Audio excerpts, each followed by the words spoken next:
최근에 이제 오늘 폭락에 있던 이유부터 네네. 말씀드리면 어제 이제 트럼프 입에서 또 네. 관세 얘기가 또 나왔습니다. 네네. 중국에 10% 관세를 뭐 추가하겠다. 그리고 멕시코와 캐나다에 25%의 관세를 부과하겠다. 이런 이야기가 또 나오다 보니까 이러면 또 물가 상승률을 건드리겠죠. 그렇겠죠. 네, 그럼 네. 또 금리에 영향을 끼치고. 네네. 그럼 이게 또 엔비디아는 굉장히 놀라운 실적을 보여줬음에도 불구하고 간밤에 거의 한 9% 가까운 네네. 폭락이 났고 이제 AI 수혜주 빅테크들이 모두 다 같이 동반 폭락하는 이런 지금 사태를 겪고 있는데 김지훈 대표님은 예전에 트럼프 1기 때 투자를 하셨었나요? 네네, 그렇죠.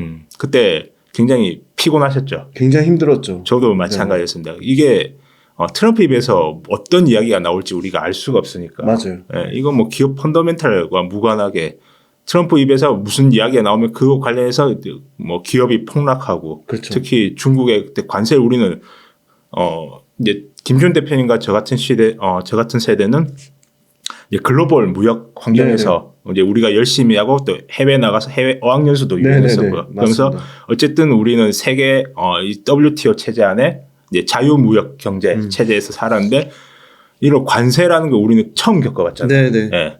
이거 맨날 책에서 배우던 이런 맞아요. 네. 관세 전쟁이 이제 새로 들어오니까 전체 이제 시장이 패닉이 왔었고 이제 우리는 이제 트럼프 2기를 맞이하게 돼서 또 이제 관세 이야기가 나오고 있습니다. 이걸 우리가 어떻게 대체를 할 수가 없죠. 도대체 트럼프가 입에서 앞으로 또 어떤 일이 일어날지. 그렇죠. 그럼 이제 제가 주목해야 하는 건 우리가 알 수 없는 거에 이제 여기에 뭐 홀짝 게임 하듯이 뭐 맞출 생각은 이제 저는 없고요. 제가 보는 건 오직 금리의 상황. 금리가 현재 몇 퍼센트 이 수준에서 내가 투자하는 기업이 예를 들면 지금 5%의 금리라고 지금 하면 내가 투자하는 기업이 그럼 5% 성장한다면 이걸 투자를 해야 돼요, 말하자면. 그렇죠. 해야 되죠. 아니 해야 되면 안 되죠. 5% 금리 더 상황에서. 차이가 많이 나요. 그렇죠. 네. 훨씬 더 차이가 많이 나요. 최소 10%도 애매하지 않아요. 애매하죠. 왜 주가는 변동성이 워낙 그렇죠. 크니까. 그렇죠. 네네. 그 상황에서 내가 투자한 기업이 제가 볼 땐 최소 15% 이상 15%. 성장을 한다면 네네. 그러면 투자해 볼 만하지 않을까. 거기다 배당까지 한 2% 3% 챙겨줄 수 있는 그런 기업이 있다면 지금 시장 환경에서도 투자할 만하지 않을까. 그런 관점에서 저는 기업을 바라보고 있어요. 굉장히 이제 정치 상황이 지금 혼란스럽기 때문에 함부로 앞날을 예측할 수 없습니다. 하지만 이 상황에서도 제가 주목해야 하는 건 결국 트럼프가 무엇을 원하냐는 거죠. 지금 상황에서도. 왜 트럼프가 지금 관세를 막 때릴까요? 네. 그 목적이 있죠. 있죠. 트럼프는 미국의 제조업을 유치해서 일자리를 늘리기를 원하는 거예요. 네. 그 관점에서 생각을 해보면 지금 우리나라 삼성, 현대자동차 이 모든 이런 우리나라 굴지의 대기업들이 미국에 투자를 해야 되죠. 그렇죠. 지금 시장 환경도 녹록치 않은 상황에서 막대한 투자금까지 미국에 써야 되는 상황이기 때문에 이 기업들의 주가가 지금 눌려 있는 거예요. 지금 벌어들이는 돈을 이제 주주 환원에 쓰지 못하고 또 미국에다 그 막대한 투자금을 퍼부어야 되기 때문에 그럼 이 기업들이 주주 환원을 할 수 있는 여력이 안 되겠죠. 또 투자를 해야 되고 이 미국에 투자한 그 생산 설비들이 흑자가 나려면 또 시간이 오래 걸려요. 그럼 이 상황에서 우리는 어떤 기업에 주목을 해야 되느냐.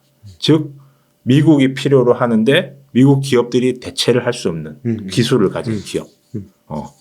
지금 보면 그 관련 기업들은 주가가 여전히 탄탄합니다. 네네.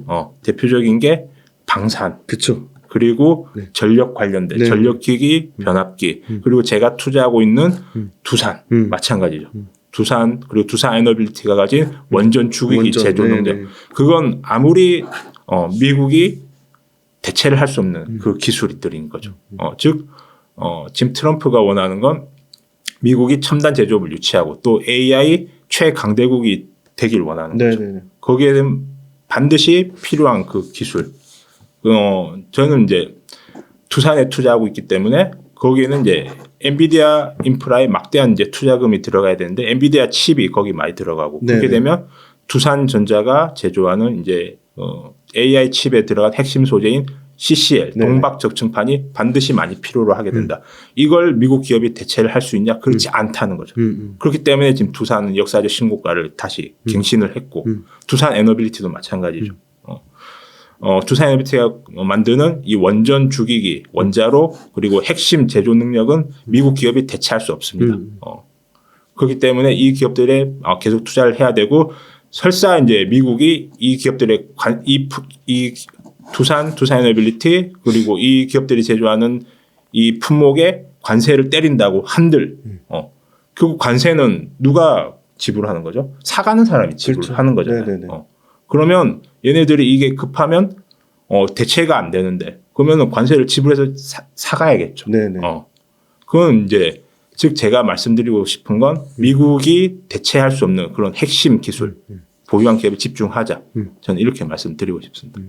사실은 투자자님하고 관점이 달라서 이 업종에 대해서 물어보는 게 의미가 없을 수도 있는데 워낙 지금 시장을 주도하고 있으니까 이 로봇에 대해서는 어떻게 생각하시는지 궁금합니다. 제가 투자하는 이제 두산에도 두산 로보틱스가 있죠. 네. 네. 일단 그 매출액 규모에서는 우리 국내 1위 기업이고 맞습니다. 1등 네. 기업이고. 네. 근데 솔직히 저는 우리나라 로봇 제조의 역량에 대해서 자신이 없어요. 제조 역량에 대해서. 이제 제가 계속 체크하는 이제 미국의 또 로봇 제조 기업들의 기술 발전 상황과 지금 중국에서 굉장히 놀라운 속도로 지금 엄청나죠. 제가 지금 매일 이제 동영상을 이제 나오는 걸 제일 체크하고 보는데 야, 이 발전 속도가 너무 어마어마하기 때문에 과연 제 솔직하게 객관적인 시선으로 우리나라 기업들 경쟁력이 있을까? 굉장히 지금 염려가 되는 지금 염려가 되고 있습니다. 그렇기 때문에 로봇을 좋게 보고 투자를 고려하시는 분들은 제가 볼 때는 1등 기업에 주목하시는 게 낫다. 그게 테슬라라고 저는 생각을 하기 때문에 로봇에 투자하고 싶으신 분들은 테슬라에 집중하는 게 맞지 않을까. 지금 또 엄청 지금 급락이 나왔잖아요. 그렇죠, 맞아요. 그 이유는 단순해요. 테슬라 차와 중국 전기차의 지금 경쟁 관계에서 지금 아무래도 테슬라의 지금 매출, 지금 판매량이 아무래도 약간 지금 영향을 받기 때문에 경쟁 관계에 놓여서 데이터가 별로 안 좋더라고요. 결국 이제 숫자가 기대치에 미치지 못하기 때문에 지금 주가가 지금 하락하고 있는 상황에서 결국 큰 미래 이제 일론 머스크가 또 지금 일론 머스크가 계속 얘기하는 걸 잘 들어보셔야지. 일론 머스크는 전기차 생산에 대해서 얘기를 하는 것보다 오히려 XAI 그렇죠? 그리고 로봇에 대해서 계속 얘기를 하기 때문에 지금 단기간에 주가는 숫자에 연동될 수밖에 없어요. 단기간에 이제 판매 부진에 의해서 주가가 떨어졌기 때문에 하지만 5년 뒤, 10년 뒤 로봇과 AI 세상을 그리는 투자자라면 테슬라를 사서 모으시는 게 저는 맞다고 생각을 하고 있습니다. 매일매일 시장을 보시니까 이제 외국인이든 기관이든 수급을 체크를 하시잖아요. 최근에 좀 외국인 또는 기관 또 아니면 외국인 기관이 같이 사는 이런 업종 중에 투자자님 보시기에 이런 거는 좀 뭐 참신하다라든가 아니면 이래서 이 업종을 집중적으로 외국인이나 기관이 사고 있거나 그렇게 보시는 어떤 수급상의 어떤 특징적인 업종에 대해서 보시는 게 있는지. 그 수급에 대해서는 제가 두산 에너빌티를 예로 이제 말씀드리고 싶어요. 23년도부터 제가 주목했던 건 두산 에너빌티. 제가 앞서서도 계속 강조드렸던 게 뭐죠? 두산 에너빌티가 제조하는 원전 주기기의 독점력인 거예요. 이걸 대체가 못해요. 그걸 외국인들도 알고 있었어요. 그러니까 외국인들 어떻죠? 주가가 이 저점에서 형성되어 있는 구간부터 23년도 그 어려운 시절부터 이 보유 수량을 보세요. 계속 지금 우상향하고 있죠. 결국 외국인들 제가 말씀드린 아이디어를 외국인들 알고 있었다는 거예요. 계속 야금야금 사모으고 있었어요. 그리고 때가 됐을 때 주가를 폭발시키죠. 그때 기관도 이제 따라 붙는 거예요. 붙으면서 주가는 이제 폭발하는 거예요. 그러니까 이걸 잘 보셔야 된다는 거예요. 왜 외국인들이 여기서 야금야금 사모으고 있을까? 그럼 저는 제가 2년 전부터 유튜브에 나와서 계속 원전에 대해서 말씀드렸었잖아요. 그게 이제서야 이제 실현이 되는 바로 그 초입에 있는 거예요. 그래서 주가가 이제 폭발하는 거고요. 그러니까 이런 외국인과 특히 외국인 수량을 이제 잘 보셔야 돼요. 외국인은 정말 장기적인 관점에서 이 투자 아이디어를 실현하기 위해서 야금야금 사모아요. 그래서 우리 투자자분들은 이 외국인 보유 수량에 주목을 하셔야 된다. 이 반대되는 경우가 많죠. 지금 우리나라 주가가 왜 이렇게 작살이 나고 삼성전자, 현대차, LG화학 이런 우리나라 주요 기업들의 주가가 지금 작살이 나요. 간단해요. 외국인이 팔기 때문이에요. 팔고 있을 것 같은데. 그렇죠, 그렇죠. 네. 엄청 역방향이네요. 보이시죠? 자체가. 네. 결국 우리나라 주요 기업들의 결국 보유 지분 외국인이 거의 절반 가까이 가지고 있기 때문에 결국 외국인의 의도대로 움직일 수밖에 없는 게 우리나라의 현실이고 국장 탈출은 지능수다. 그 이야기 왜 나요? 외국인이 팔고 있었기 때문에 정말 이 단순한 사실인데 우리는 이걸 인지를 하고 있어야 된다는 거죠. 외국인은 왜 우리나라 이 주요 기업들을 팔고 있을까? 그러면 투자자님 보시기엔 아무래도 기관보다는 외국인이 뭐 정보력이나 자금력 그렇죠. 측면에서 더 월등히 우위에 있다. 그렇죠. 그리고 외국인 지분이 중요하다. 이 접근하는 방식도 다르다. 길게 봐요. 롱텀으로. 그렇기 때문에 이 단기적인 시각에 그리고 이 단기 성과에 집착하는 기관은 상대 기관이나 우리 개인들은 상대를 할 수가 없어요. 자금 면에서 그리고 이런 길게 본 이 롱텀적인 관점 면에서. 저도 계속 나와서 이 장기적인 시각 그리고 가치 투자 그리고 어떤 내가 그리는 이 기업의 미래 사업의 성과 성장 이런 거에서 제가 계속 말씀드려요. 바로 이 관점을 가지시길 바라는 거예요.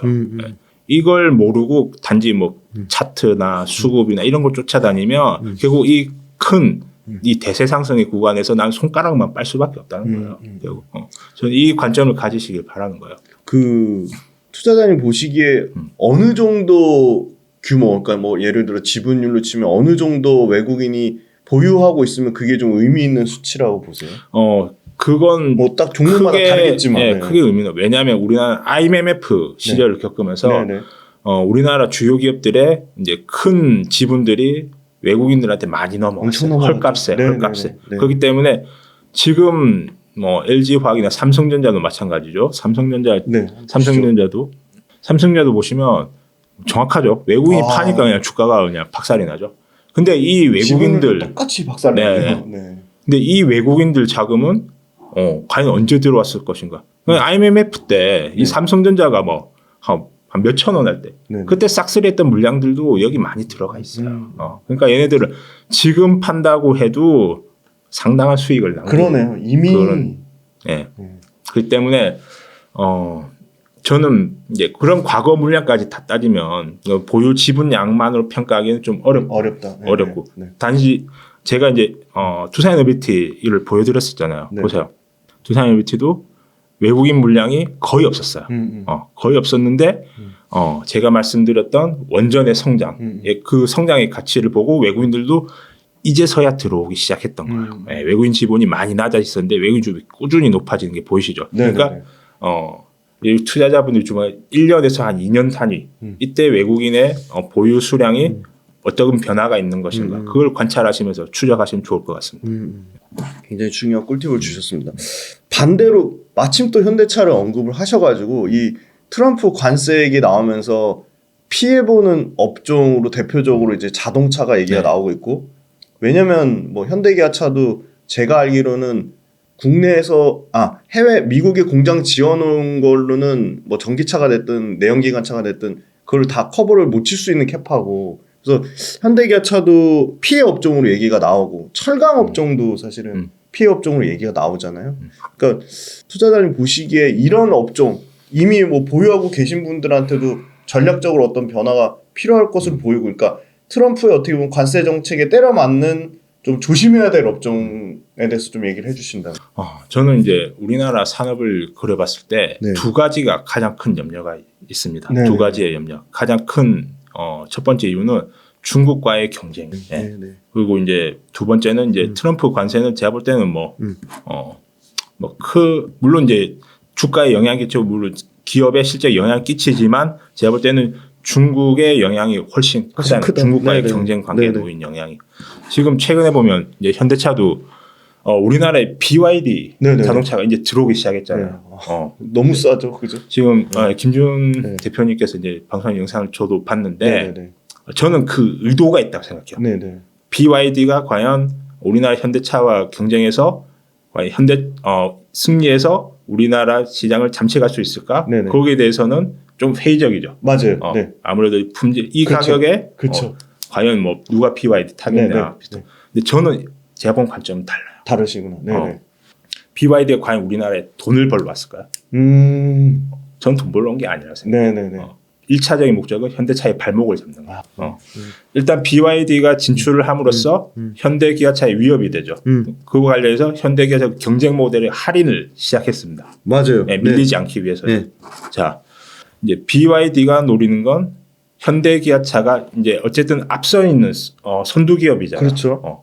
그러니까 현대기아차의 발전 과정을 보시면 우리 국내에서 거의 독점적인 지위를 누렸단 말이에요. 거기서 나오는 영업이익을 바탕으로 R&D 투자를 계속했었고, 거기서 나오는 이제 고품질의 저렴한 이제 자동차를 생산해서 전 세계에 수출을 했던 거예요. 수출했죠. 그래서 지금 현재 현대기아차의 위치에 올라선 거고요. 그러면 반대로 BYD가 현대차의 발목을 잡으면 어떻게 하면 될까요? 국내에서 돈을 못 벌게 하면 되는 거야. 지금 제가 말씀드렸듯이 현대기아차는 지금 그럼 이제 국내 시장에서 이제 BYD의 경쟁에서 맞서기 위해서 자동차 할인을 시작했습니다. 그럼 어떻게 돼? 영업이익이 떨어지기 줄어들 수밖에. 그러면 미래 성장 사업에 투자할 수 있는 여력도 그만큼 줄어든다. 저는 중국의 업체들이 바로 이런 걸 노리고 한국에 진출한다고 저는 그렇게 바라보고 있어요. 그리고 지금 BYD에서 자율주행을 지금 무료로 풀겠다고 합니다. 만약에 지금 차값이 한 20% 정도 싸죠. 그 상태에서 자율주행을 무료로 풀어버린다. 그럼 이게 위협이 될 수 있어요. 위협이 될 수 있다고. 지금 당장은 이제 물론 현대차가 가격과 품질면에서 우위에 있기 때문에 지금 현대차 BYD 뭐 별거 이렇게 하면 굉장히 전 위험할 수 있다. 즉 지피지기면 100점 무태라고 했습니다. 적을 알고 나를 알아야지 100번 싸워도 위태롭지 않게 되는데 우리 이 중국 기업들의 이 엄청난 위협을 우리가 지금 간과해서는 안 된다. 제가 며칠 전에 저 시화공단에 있는 제조업 대표이사님과 제가 면담을 했거든요. 그 대표이사님께서는 이런 말씀을 하시더라고요. 철강을 쓰는데 이제 포스코에 생산한 철강보다 중국에서 수입한 철강이 한 30% 정도 싸다고 합니다. 그렇다고 하더라고요. 그런데 현실적으로 이 품질이 계속 올라오고 있어요. 중국 품질이. 가격은 싼데 품질은 거의 비슷한 수준. 근데 이 업체는 이제 2차 밴드, 3차 밴드와 이제 거래를 한단 말이에요. 그러면 중요한 게 뭐죠? 공급 가격이잖아요. 그렇죠. 어떻게 이거 공급 가격을 맞출 수 있습니까? 안 쓸 수가 없다는 거예요. 지금 이게 우리나라 전반적인 제조업의 위기 상황을 만들고 있고 그게 지금 우리나라 LG화학과 포스코 주가 그게 다 나오고 있는 거예요. 지금 이 사태의 심각성을 지금 우리는 인지하고 있어야 되고 정치권에서도 이에 맞춰서 우리나라 제조업이 경쟁력을 갖출 수 있도록 정책을 펼쳐야 되지 지금 이렇게 안도하고 서로 이제 권력 잡겠다고 지금 이렇게 하고 있을 때가 아니라는 거죠. 그 얘기는 또 뒤에서 좀 자세히 해보도록 하고요. 자동차 지금 말씀 듣고 나니까 상당히 좀 위기감이 듭니다. 조심을 해야 될 것 같고 또 혹시 업종 중에 좀 조심해야 될 업종으로 보시는 게 혹시 있으신가요? 뭐 딱히 조심한다는 것보다는 저는 그러니까 김지훈 대표님이 분석의 달인이시잖아요. 아닙니다. 정말 저도 이제 볼 때마다 이제 감탄을 하고 보는데 근데 한계가 있어요. 김지훈 대표님 분석하는 내용은 다 우리 국내 기업의 데이터잖아요. 그렇죠. 근데 중국의 상황과 중국 기업을 분석을 하실 수가 없잖아요. 우리가 알 수가 없어요. 저도 아무리 내가 두산에 대해서 제가 두산에 집중하는 이유가 두산에 대해서 뭐 제가 회장님보다 제가 잘 알 수는 없겠죠. 하지만 일반인들보다는 제가 누구보다 잘 안다고 자신할 수 있잖아요. 그렇죠. 그거는 제가 두산이 중국과의 경쟁력에 놓여있지 않다고 판단했기 때문에 저는 여기 집중할 수 있었어요. 근데 김지훈 대표는 분석을 엄청 잘했어요. 우리 국내 LG화학, 포스코, 우리 뭐 각종 기업들의. 근데 중국의 기업들의 경쟁력 상황과 그리고 중국에는 이 보조금을 엄청 퍼부어 주잖아요. 그러니까 그 보조금 때문에 이 중국 기업들이 적자가 나도 물량을 막 밀어내는 거예요. 그걸 우리가 어떻게 알 수 있냐고요. 그런 것들을 언제 끝날 수 있는지. 그래서 제가 집중하는 건 미국이 원하는 이제 AI로 인한 혁신으로 해서 AI 최강대국이 되기를 원하는데 거기에 필요한 기술들을 가진 기업에 집중하자. 그게 제가 말씀드리고 싶은 내용이에요. 그 중국 때문에 그러니까 중국이 만들 수 있는 우리나라 기업들의 리스크 이걸 제가 분석해도 알 수가 없어요. 그렇기 때문에 전 여기는 이제 배제를 하는 거예요. 아예 이 영역에 있는 것들은.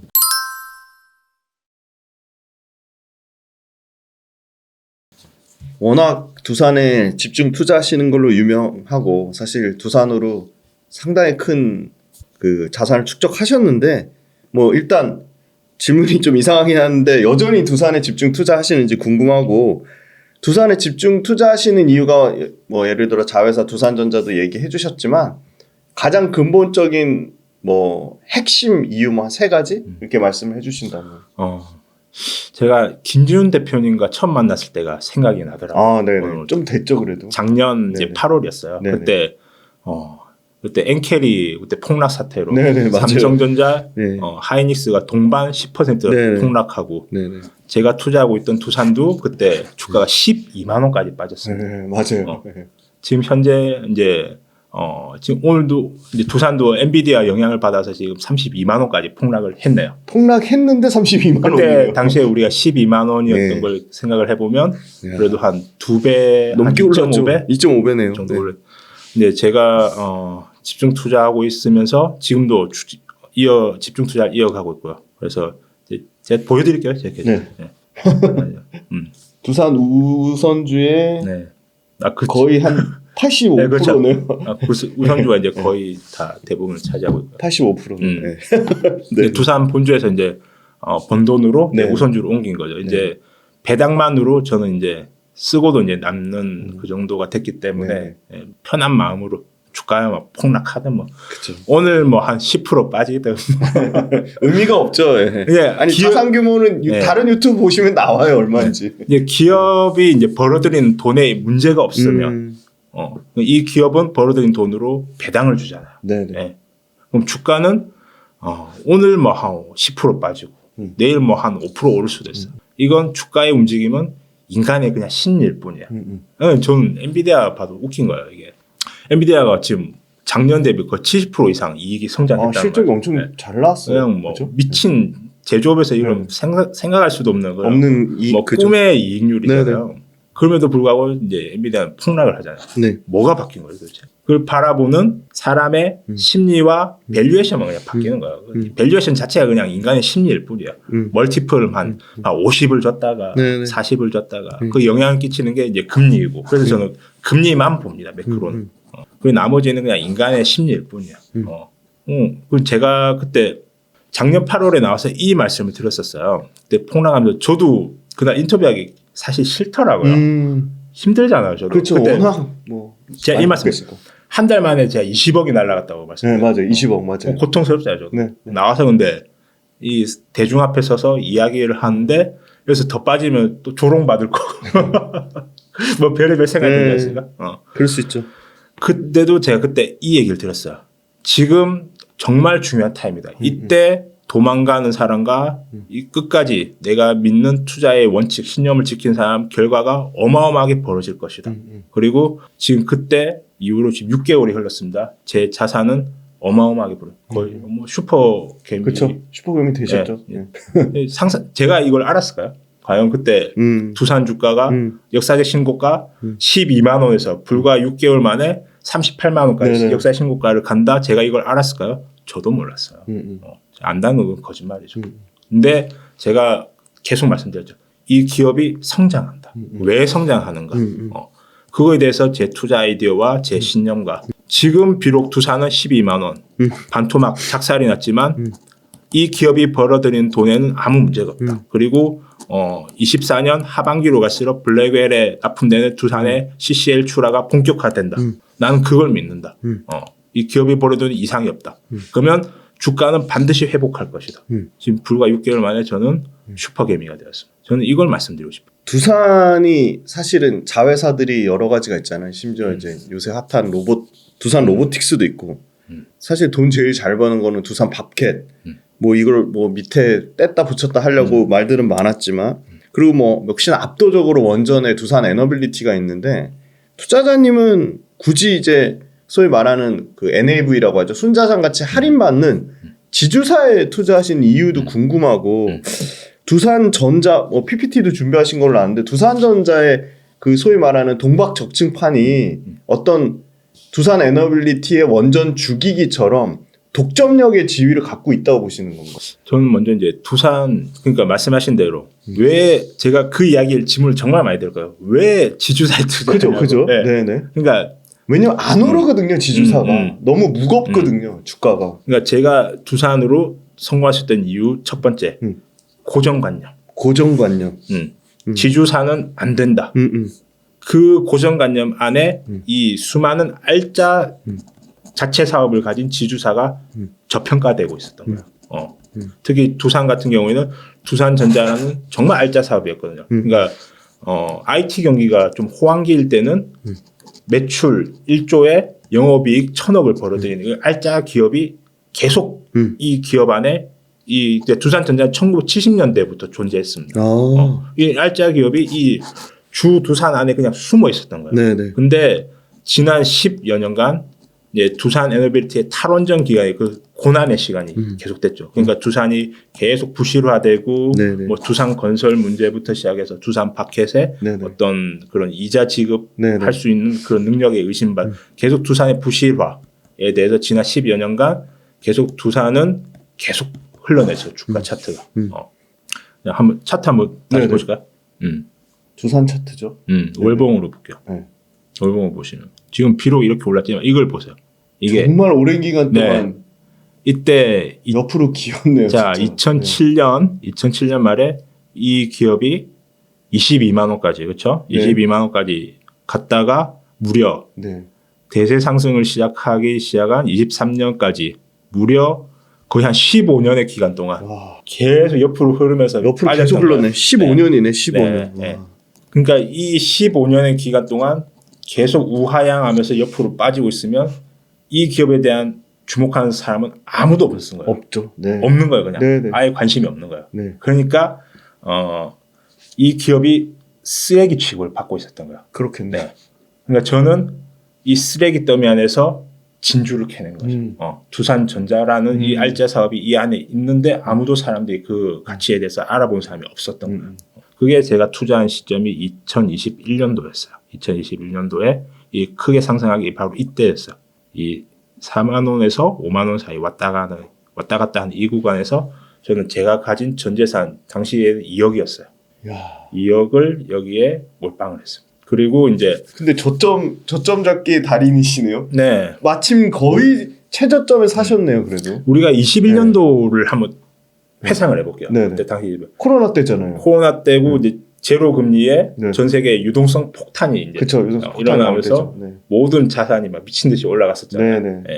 그 기간에도 두산은 별로 못 올랐잖아요. 그렇죠? 이때 물론 이제 코로나 저점 25,000원을 기준으로 생각해 보면 한 2배 정도 올랐지만 다른 자산에 비해서 그때 우리가 기억을 한번 떠올려 볼게요. 그때 유행했던 게 물론 코인부터 테슬라 그렇죠? 그리고 신재생 에너지 붐이 일어났어요. 그때 당시에 태양광, 풍력, 수소, 2차 전지 것들이. 근데 원전은 그때 굉장히 아직까지도 저평가고 왜죠? 그때도 우리도 문재인 정부 시절에 탈원전 진행 중이었기 탈원전했죠. 그래서 이제 이 기업이 가진 이제 아무도 이제 주목을 하지 않았고 저는 이제 이 안에 그때 저는 이 원전의 가능성을 이때 저는 발견을 했었어요. 그 계기는 이제 중국이 갑자기 원전을 100기를 건설하겠다는 뉴스가 이때 이 부근에 나왔었거든요. 그때 저는 그때 고민을 해봤어요. 왜 중국이 원전을 100기를 지금 건설하겠다고 공표를 했을까? 지금 전 세계는 탈원전을 하고 있다는데. 저는 여기서 그럼 중국은 앞으로 이제 미래 사업에서 전기가 중요한 역할을 할 것이고 이 미래 산업에는 원전이 핵심적인 역할을 하겠다는 걸 지금 인지를 하고 있고 그렇다면 지금 원전에 대해서 탈원전 기간이 때문에 모두가 원전에 대해 부정적인데 내가 여기에 중국이 그렸던 그 그림대로 하면 전 세계의 원전 정책이 바뀔 수도 있겠구나. 저는 여기서 만약에 내 생각이 맞으면 여기서 대박이 터질 수 있겠다라는 생각으로 제가 벌었던 코로나 때 저는 이제 깡통을 이때 저도 이제 깡통을 찼었고요. 20년 때 3월 주가 폭락 때 하이라이트 나왔죠. 그때 저도 깡통을 찼었고 그때 저는 반도체로 회복을 했어요. 어쨌든. 그래서 2억이 있었고 그 돈을 다 두산으로 옮겼습니다. 그때 저는 배팅을 했었고 근데 기가 막히게 그때부터 이제 두산이 주가가 이제 그때 4만 원에서 5만 원에 형성돼 있던 주가가 22년 거의 한 3월이 되면 거의 한 10 그때 한 5만 원 부근까지 올랐었어요. 이때 제가 처음으로 이제 자산이 이제 10억이 넘어갔었고요. 그때는 다 차익 실현 하셨나요? 그때는 이제 평가액이죠 아직까지. 평가액이고 이때도 이제 집중 투자에서 레버리지를 썼잖아요. 네네. 이제 좀 줄였죠 이제 여기서. 그러니까 레버리지 비중을 좀 줄이신 그렇죠. 거예요. 레버리지를 줄이는 거죠. 네네. 그리고 이제 보시면 자 불과 22년도 자 이때 우크라이나 전쟁이 터지면서 그때 가파르게 이제 금리 인상 사이클이 돌아야 되고 그때 모든 자산이 또 이제 폭락을 하고 금리가 올라가면서 기억나시죠 그때? 네네네. 엄청 고통스러웠잖아요. 그렇죠. 그때 이제 두산은 15만이었던 주가가 거의 6만 원 부근까지 빠지게 됩니다. 이때 또 이제 시련이 또 왔었고 저한테도. 네. 근데 이때도 또 이제 이 최바닥에서 최대한 살 수 있는 만큼 또 최대한 끌어모았던 거예요. 근데 이 주가가 또 이제 이때 보면 보세요. 그리고 또 16만 원까지 또 올라가죠. 이 월봉에서 보면은 뾰족하게 있어요. 네, 그러네요. 이때 무슨 일이 있었냐? 그때 두산 로보틱스. 그때 부각됐던 그때 레인보우 로보틱스랑 같이. 그때 생각 돌아보면 되게 운이 좋았던 게 또 갑자기 삼성에서 레인보우 로보틱스 지분 투자를 한다는 거예요. 그럼 또 갑자기 로봇 붐이 뻥 일어나면서. 그럼 이제 레인보우가 부각됐으니까 이거랑 비슷한 이제 다른 업체를 찾게 되더라고요. 이제 시장에. 거기서 이제 매출액과 그 비슷한 이제 영업을 하는 게 두산 로보틱스가 매출도 가장 큰 회사인데 얘 아무 평가 안 되고 갑자기 주목을 받게 되면서 이때 16만까지 올랐고요. 그때 또 23년도 그때 9월 대폭락 사태 이때 또 두 가지 악재가 겹쳤었어요. 그때 전체적으로 시장이 그때 미 채권 10년물 금리가 5% 이상 상승하면서 또 이제 증시에 엄청난 충격이 왔었고요. 그쵸. 그러면서 또 두산 또 이때 두산 로보틱스를 상장을 시켰어요. 맞아요. 그러면서 이 두 가지 악재 겹치면서 또 이때 주가가 7만 원까지 빠졌었네요. 근데 이게 지나간 걸 이제 얘기하기 쉽지. 그때 당시에 제가 얼마나 힘들었겠어요. 또. 그렇죠. 자, 그럼 또 이제 이때 또 근데 제가 그때 주목했을 건 전 계속 말씀드려요. 두산전자라고 제가 보는 건 여전히 사람들은 두산전자에 대해서 아무도 얘기 안 하고 또 두산 로보틱스 얘기만 하는 거예요. 그래서 또 이게 아닌데 두산전자 좋아지는데 하면서 또 이때 제가 사실은 또 최대한 끌어모았고요. 자 보세요. 그럼 또 24년도가 되죠. 이때 26만 원까지 이제 폭발했죠. 이 주가가 이때. 그래서 이제 좀 인생 역전이 있고 김지훈 대표님 만난 게 이때였죠. 빠질 때 만났죠. 24년 그죠. 12만 원까지 또 폭락이 한 달만에 20억이 날라갔어요. 근데 이때도 제가 나와서 강하게 말씀드렸죠. 이 두산전자가 만드는 CCL이 이제 24년 하반기부터 본격적으로 출하되기 시작한다. 이게 단독이다. 이 CCL이 한번 채택이 되잖아요. 그러면 이게 굉장히 오래 갈 수밖에 없어요. 왜냐하면 이 품질 이제 엔비디아가 어떻게 하냐면 가격 입찰을 받는 게 아니에요. 왜냐하면 보세요. 엔비디아 지금 마진이 이제 어마어마하게 지난 게 없잖아요. 그러니까 얘네들이 중요한 게 품질이겠어요? 아니면 가격이겠어요? 품질이죠. 품질이 중요하다는 거예요. 그러니까 이 품질을 했는데 통과한 게 두산전자였어요. 그러니까 당연히 마진 많이 주겠죠. 마진 많이 줘야지 얘네들도 설비 투자를 해서 증설을 해서 그렇죠. 내가 원하는 이 수준만큼 납기를 해줄 수 있을 거 아니에요. 그러니까 이 두산전자의 지금 마진율이 급상승하는 거예요. 그렇게 퀄리티가 통과했기 때문에 같이 엔비디아와 같이 이제 롱텀으로 같이 갈 수밖에 없어요. 이게 쉽게 바꿀 수 있는 게 아니에요. 그 학과 나오셨다고. 그렇죠. 화공 나왔죠. 그 화학은 그 화학적 물질 특성을 바꾸기 얼마나 어려운지 잘 아실 거 아니에요. 어렵죠. 그게 퀄리티 통과되면 이제 다른 게 함부로 침투를 못 하는 거야. 그래서 이 지금 독점의 구간 누리는 구간이 지금 와 있기 때문에 이 38만 6천 원이라는 역사의 신고가를 갈 수 있었던 거고. 그럼 저는 말씀드리는 건 이게 끝이냐? 이게 이 기업의 이제 매출과 영업이 성장의 하이라이트는 저는 그게 아니라 이제 시작이다. 이제 시작이다. 이제 겨우 이 거대한 AI 사이클의 초입의 구간이다. 초입이다. 네, 초입의 구간이다. 제가 그럼 이제 PPT 준비한 거 보면서 말씀드릴게요.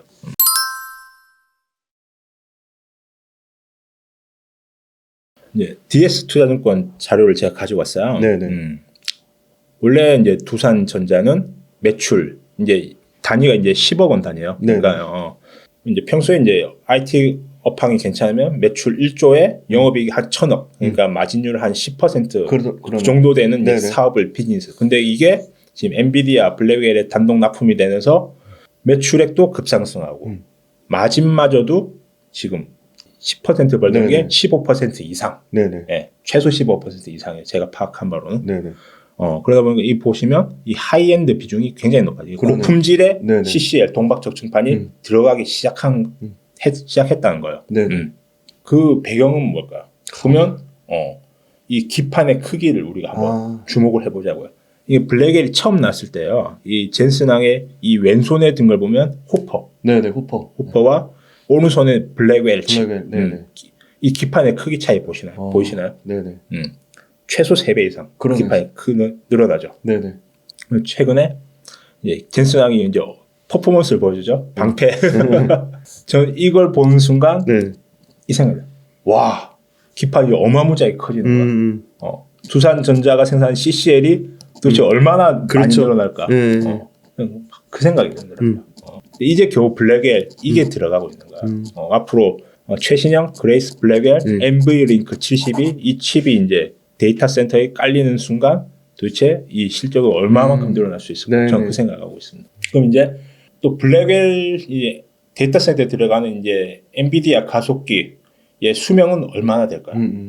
보통 우리 컴퓨터 집에서 뭐 게임 빡세게 하면은 그래픽 카드 빨리 바꿔줘야 되잖아요. 이건 엄청 과부하가 걸리기 때문에 그 칩에도 그리고 특히 데이터 센터에도 어마어마한 전력량을 먹잖아. 이게 AI 서버에는 24시간 365일 계속 돌아가야 됩니다. 그럼 이 칩의 최대 수명은 제가 알기로는 한 2년, 2년이에요. 그러면은 이 투자 사이클이 최소 2년 이상만 유지가 되면 어떻게 될까? 기투자했던 이 설비가 또 바꿔줘야 되는 거야. 그렇겠네요. 즉 두산전자가 생산한 이 CCL은 소모품이 되는 거죠.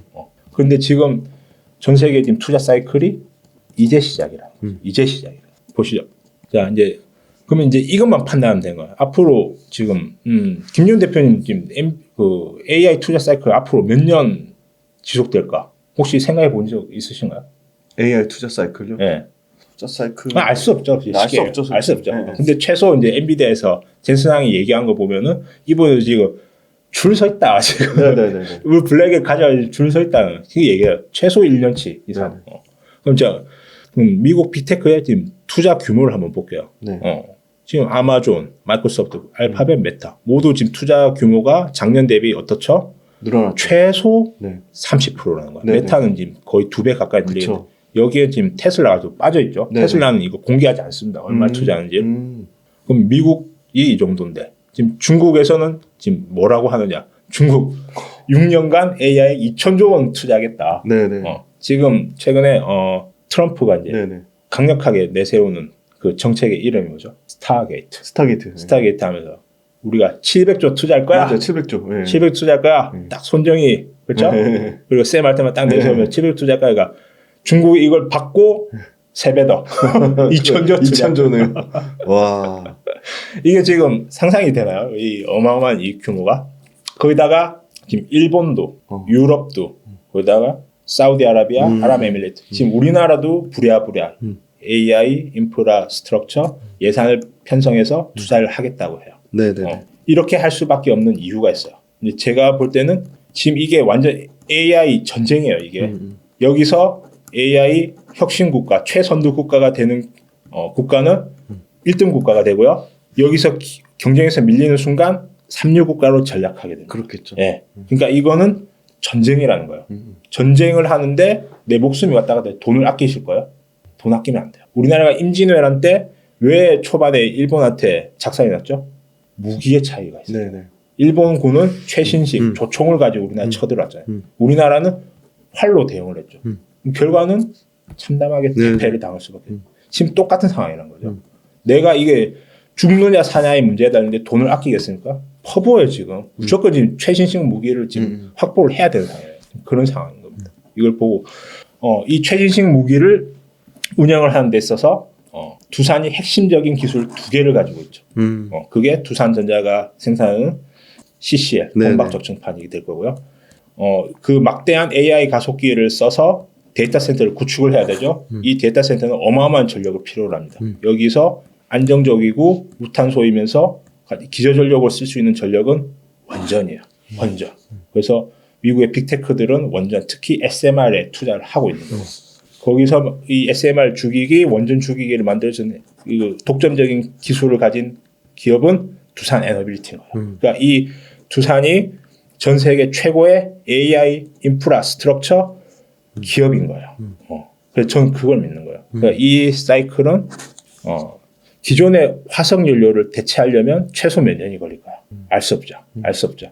제가 판단하기로는 한 최소 50년 이상 걸릴 거다. 그러면 이 두산이라는 기업이 앞으로 최소 몇 년 성장할 것인가? 저는 화석연료 대처, 즉 카본 프리 이 시대까지 네네. 계속 성장하리라 봐요. 그리고 AI 투자 사이클은 이제 시작인 거예요. 이제 시작. 이건 마치 인류가 신석기 시대에 들어가서 처음으로 돌도끼를 발견한 지금 그 정도 수준이라는 거예요. 지금. 저는 이런 상상을 하면 야 이거 진짜 인류 역사의 이제 대변화 초입 구간에 내가 지금 거기 지금 와 있는 거구나. 네네. 이제 두산 주가는 지금 보면 10만 원 같은 거, 그냥 30만 원 비싸 보이잖아요. 그렇죠. 비싸 보였죠. 숫자만 보면 그래요. 근데 제가 말씀드렸던 이 미래 그림 스토리를 생각해 보면 이제 시작이라는 거예요. 이제 시작. 그래서 저는 이 기업이 성장하는 이 제 그림이 좀 잘못됐다, 틀렸다는 게 확인될 때까지 계속 동행만 하면 돼요. 그럼 이 게임은 정말 쉽죠, 그렇죠? 앞으로 최소 30년 이상 성장할 기업인데, 그럼 나는 어떻게 하면 되냐? 내가 최대한 건강하게 오래 이 기업과 동행하면 이 게임은 무조건 내가 이기는 게임이구나. 이걸 믿는 거예요. 그때 저는 그 그림을 4년 전에 그랬었던 거예요. 그렇죠. 그래서 전 재산을 다 넣었고 지금 믿을 수 없는 슈퍼게임이 되었죠. 이건 기적이 일어난 거예요. 거기다가 이제 지금 엔비디아의 그 독점적 역할을 언제까지 허용할 거냐. 그 문제잖아요. 그러니까 마블 테크놀로지나 뭐 있죠. 브로드컴이나 자꾸 이걸 대체하려고 노력하잖아요. 노력하죠. 그럼 얘네들은 그 안에 들어가는 기판 CCL 어디서 사오겠어요? 뻔하죠, 그럼 또. 이미 퀄리티가 입증된 두산한테 또 그렇겠죠. 요구를 하지 않겠어요? 그럼 이 두산의 캐파는 계속 늘어날 수밖에 없다는 거죠. 지금. 최근에 이제 며칠 전에 두산에서 이제 적극적 주주환을 개시하겠다고 발표를 했습니다.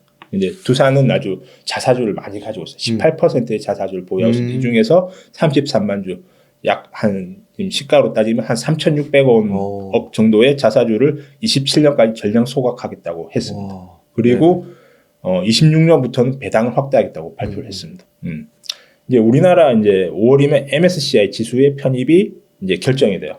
지금 거의 두산은 이제 거의 30만 원 이상의 주가만 이제 유지를 한다면 거의 확정적이에요. 확정적. 그러면 이제 우리가 2년 전으로 돌아가서 23년 5월에 무슨 일이 있었는지 우리가 한번 기억을 떠올려 볼게요. 그때 에코프로를 주도적으로 폭발적인 성장이 있었죠. 주가의 성장, 주가의 상승. 자, 여기 보면 23년 5월에 주가가 당시 기준으로는 10만 원이었습니다. 10만 원에게 그 편입이 확정되자 30만 원까지 3개월 만에 폭발적인 성장. 금량도 마찬가지였어요. 금량도 MSCI 편입이 확정되자 주가가 폭발했죠. 저는 이런 시나리오가 나오지 않을까. 두산에도. 왜냐하면 이제 지금 역사적 신고가를 가 있잖아요. 그럼 이제 물린 사람이 없어요. 그쵸. 모두가 해피한 구간이에요. 여기에 MSCI 이제 지수 편입으로 해서 이제 수백억의 자금이 들어온다. 그러면 주가는 단기간에 좀 많이 오를 수도 있죠. 많이 아마 그 시나리오가 지금 제가 지금 눈에 보인다. 그렇게 말씀을 드리고 있습니다. 근데 저는 현재 두산우에 지금 두산 본주에서 벌어진 수익을 두산으로 거의 다 옮겼어요. 거의 다 옮겼어요.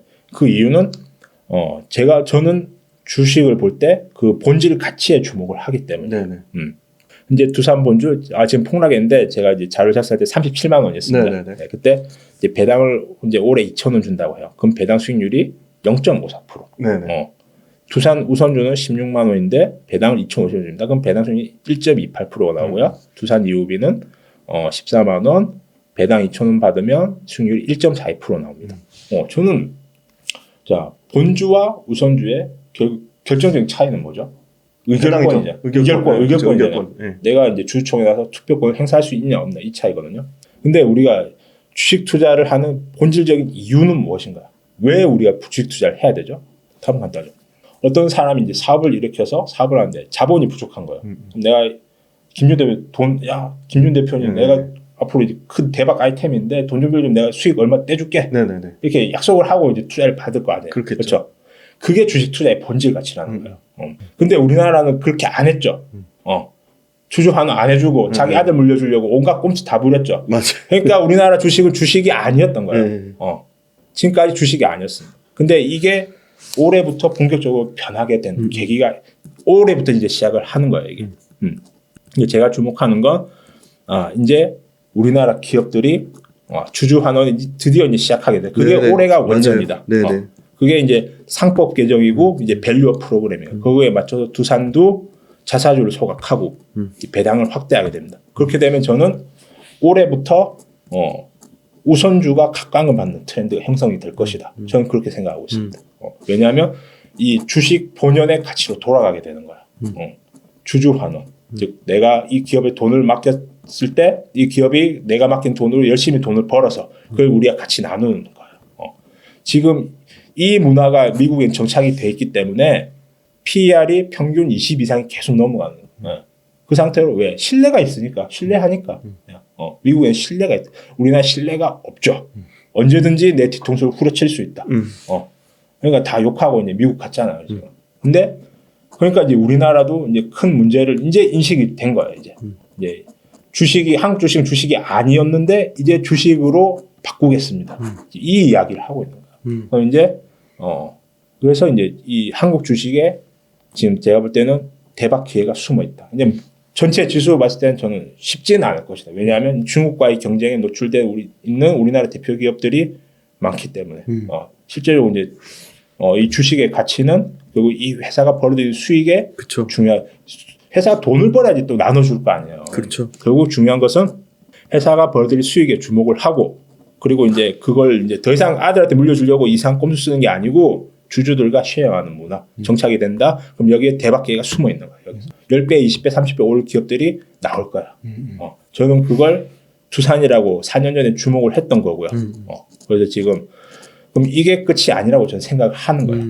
그래서 계속 동행을 하는 거예요. 이 기업이 앞으로 벌어들 수익을 기대를 하고 그 벌어들 수익은 저한테 돌려줄 걸 기대를 하기 때문이죠. 즉 제가 이제 주목하는 두산 우선주, 즉 주식의 본질 가치인 배당에 주목을 한다면 본주를 한 주 살 돈으로 우선주 2.3주 사이에 합리적인 판단을 하기 때문에 본질에 집중하자.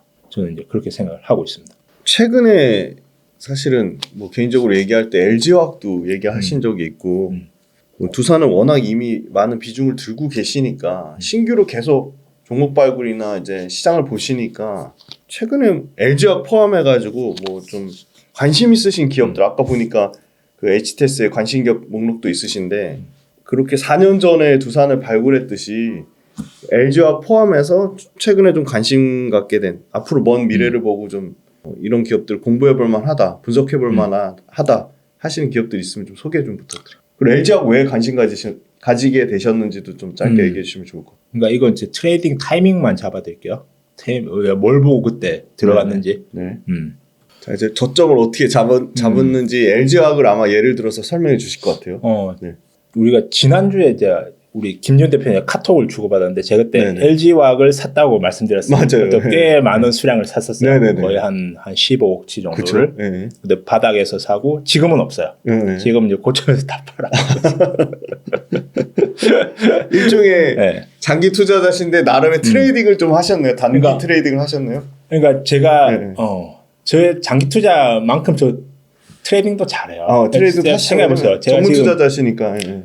제가 두산을 이제 5만 원에 잡았는데 지금 30만 원, 한 대산 6배 이상 올랐잖아요. 6배 올랐죠. 네네. 근데 지금 제 자산은 그렇죠. 훨씬 좀 한 더 거의 한 그거보다 훨씬 많죠. 네, 한 거의 한 15배, 20배 가까이 네네. 올랐잖아요. 거의 그 20배 비결은 되시네요. 네네. 생각해보세요. 그럼 내가 이거 그냥 장기 투자만으로 제가 이 말이 안 자산을 되죠. 이뤘을까요? 아니죠. 되죠. 네. 트레이딩을 하신 계속 거죠. 잘했기 때문에. 트레이딩 하신 거죠. 저 트레이딩 잘해요. 근데 제가 대중한테 제 트레이딩에 대해서 얘기 거의 안 하잖아요.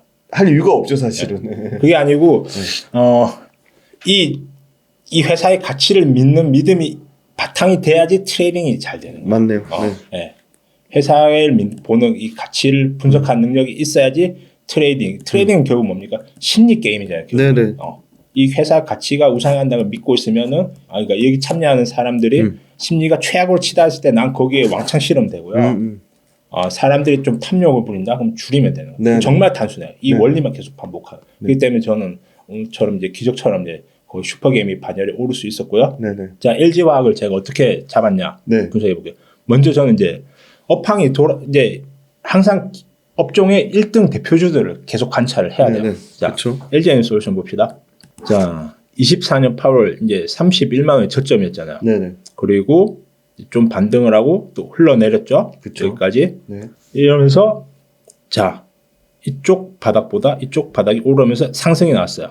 비록 오늘 좀 폭락을 하고 네네. 있지만 저는 이제 이걸 여기서 보면은 이 왼쪽 궁뎅이보다 오른쪽 궁뎅이가 올라 있고 그럼 추세가 추세가 이미 좀 돌면서 그리고 이때 우리나라 주식시장 분위기가 괜찮았죠. 25년 들면서 지수도 빠르게 턴어라운드 하고 네. 그리고 막 신고가 간 종목들이 막 쏟아져 나왔잖아요. 맞아요. 뭐 그게 이제 조선, 방산부터 해가지고 분위기가 좋아졌다면 네. 그러면은 상대적으로 눌려있던 2차 전지에도 그럼 좀 느낌을 이제 잡는 거예요. 그러면 이제 분위기가 좋아진다. 그럼 상대적으로 아직 사람들이 보고 있지 않는 또 심리가 최악으로 치닫고 있는 2차 전지 차트를 보고 대장주가 이게 좀 돌아서려고 하는구나. 네. 이 정도 올라갔다면 그럼 저는 빠르게 2차 전지 업종들을 계속 스캔하는 거죠. LG화학 볼게요. LG화학은 이쪽보다 저점이 낮아졌죠. 그 이유는 본업인 화학이 계속 어닝 쇼크가 나왔고 지금 계속 지금 언제 좋아질지 모르는 상황이기 때문에 그렇기 때문에 저점이 나왔지만 어쨌든 2차 전지에서 만약에 엔솔이 강하게 반등이 나와준다 그러면은 엔솔의 지분 82%를 보유한 LG화학에도 수급이 따라 들어올 수 있겠죠. 그렇죠. 네. 그걸 전 보는 거예요. 그래서 제가 장기 투자하지 않는 이유는 아직까지도 업황에 대한 자신감이 없다. 이거는 제가 분석할 수 없어요. 아까도 처음에 제가 말씀드렸잖아요. 우리가 김용현 대표님 투자의 달인들은 우리 국내 기업 정말 분석 잘 데이터를 다 분석해요. 근데 중기업 경쟁에 대해서 우리가 분석을 할 수가 없어요. 그러니까 이렇게 비유를 우리나라 이제 포스코도 그렇고 LG화학도 절대적인 기준에서 평가가 지금 싸요. 싼 건 맞아요. 절대적인 기준에서. 근데 이 기업들이 주가가 턴어라운드 되려면은 장기적으로 좋아지는 그 그림이 보여지고 그게 숫자로 증명이 돼야 돼요. 근데 지금 뭐죠? 이제 LG화학이나 포스코도 그렇고 이제 스타크래프트 하셨죠? 네, 했죠. 그거 보면은 이제 단단하게 본진을 딱 방어를 해놓고 2차 전지라는 멀티를 이제 먹으러 간 거예요. 쉽게 얘기하면. 멀티 먹으러 갔어요. 그래가지고 이제 멀티 막 돌아가는 시점에서 갑자기 적국에서 중국에서 대규모 드랍십 부대를 내 본진에 투하를 시키는 거예요. 이게. 그게 중국에서 화학, 철강을 말도 안 되는 가격으로 막 밀어내기 시작한 거예요. 그게 알리 테무 쉐임 써보셨어요? 알리 테무 쉐임. 테무 써봤습니다. 저도 써봤거든요. 이걸 보셔야 돼요. 아니 이 가격에 이 품질이 나온다고? 이 가격에 이 품질이 나온다고? 이게 중국이 노리는 거야. 거기에 중독시키는 사람을. 그래서 얘네들은 돈 벌면 목적이에요. 우리나라 기업들의 경쟁력을 끌어내리기 위해서 그렇게 하는 거예요. 돈을 못 벌면은 앞으로 나가질 못하잖아요. 그렇죠. 대규모 드롭십이 본진에 투하가 됐어요. LG화학, 포스코 본진에 투하가 됐다. 그러면 본진 털렸죠. 본진 털리면은 이 멀티에 영향을 끼치죠. 멀티에 지금 계속 멀티에도 확장하면 멀티 못 하잖아요. 멀티도 지금 그 상황이라고요 지금. 근데 이 중국 애들은 여기 무한맵이에요. 무한맵이네. 정부에서 막 보조금 뿌려주잖아요. 적자 얼마 보는 말 상관없지 말고. 그 드랍십이 알리 테무 쉐인이라고요. 그게 드랍십이. 이 상황이 언제 끝날까요? 알 수가 없죠. 알 수 없죠. 그러니까 답답한 거예요. LG화학 지금 코로나 때문에 지금 더 빠졌어요. 지금 코로나 때보다. 이거 상상이나 할 수 있었습니다. 이게. 우리나라 대표는 이 LG화학이 보유한 이 포트폴리오를 보면 이 신사업 있잖아요. 양극재 그리고 첨가제. 근데 바이오도 있는데 이 안에 바이오도 있죠. 이게 지금 말이 되냐고요 지금. 이게 지금 말이 되냐. 지금 외국인들이 집어 던지잖아요 이거. 그러니까 제가 말씀드린 그 상황을 외국인들이 보고 있는 거예요. 이 중국 때문에 이게 지금 앞으로도 이제 쉽지 않겠구나. 포스코는 마찬가지. 저는 이걸 트레이딩으로 접근할 수밖에 없어요. 어쩔 수 없어요. 이게 제가 보는 관점이에요. 그래서 일단 방금 제가 말씀드린 건 트레이딩이었잖아요. 이렇게 심리가 최악으로 치달았고 어쨌든 업종 대표주가 이제 돌아선 그 타이밍에서 아직 못 오른 후순위 업체에 주목했던 거예요. LG 같은 경우는 이제 거래량이 크기 때문에 제가 큰 비중을 실을 수 있고요. 그렇게 이제 짧게 이제 트레이딩을 마치고 이제 나왔던 거. 제가 언제 장기 투자를 할까요? 그렇게 되면 언제 시작할까요? 장기 투자를? 업황이 턴어라운드 그렇죠. 되면 확인하고 가시겠죠. 확인하고 가. 그리고 두산과 상대적으로 비교를 해보죠. 지금 두산은 1,000억 벌던 회사가 두산전자 처음에 2,000억을 벌게 됐죠. 네네. 그러면은 이익이 2배 성장하고 그쵸. 그 자회사까지 고려하면 에너빌티도 이제 턴어라운드 이제 막 진입하기 시작했는데 그거는 이제 이익의 성장이 지금 두산 급증하는 구간에 있다고요. 그럼 내가 여기에 집중을 하고 있는 거예요. 그래서 그럼 내가 언제 LG와 포스코에 내가 들어갈까? 쉬워요. 이 기업의 이익이 두산과 비교, 물론 이제 밸류에이션도 비교해 그때는 뭐 PER이나 여러 가지 비교해 보고 이쪽이 메리트가 있다. 그때 옮기겠죠. 아직까지는 트레이딩의 관점으로 이제 지켜보고 있습니다.